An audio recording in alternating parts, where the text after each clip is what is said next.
ನಮಸ್ತೆ, ನಾನು doctor Dinesh, ಪೇರೆನ್ಸಿ IVF ಆಸ್ಪತ್ರೆಯಿಂದ ಮಾತಾಡ್ತಾ ಇರೋದು. ಸಾಮೂಹಿಕ ಸೀಮಂತ ಕಾರ್ಯಕ್ರಮವನ್ನು ಇನ್ಫಿವರ್ಲ್ಡ್ ಫೌಂಡೇಶನ್ರವರು ಕಾರ್ಯಕ್ರಮ ನಡೆಸ್ತಾ ಇದ್ದಾರೆ.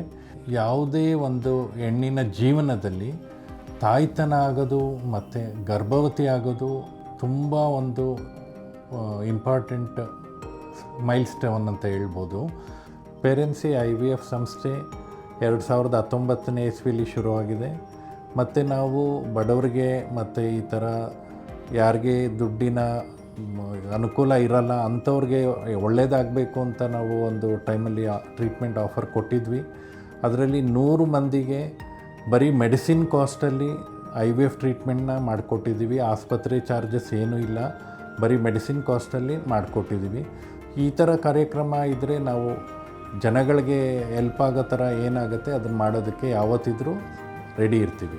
ಇಂಥ ಒಂದು ಸಂತೋಷದ ಸಮಯದಲ್ಲಿ ಪೇರೆನ್ಸಿ IVF ಕಡೆಯಿಂದ ನಾವು ಅವ್ರಿಗೆ ಎಷ್ಟು ಮಟ್ಟಿಗೆ ಸಪೋರ್ಟ್ ಮಾಡೋಕ್ಕಾಗತ್ತೆ ಸಪೋರ್ಟ್ ಮಾಡ್ತೀವಿ. ಆ್ಯಂಡ್ ಅವರ ಖುಷಿಯಲ್ಲಿ ನಾವು ಸಹಭಾಗಿಯಾಗಿರೋದಕ್ಕೆ ಇಷ್ಟಪಡುತ್ತೇವೆ.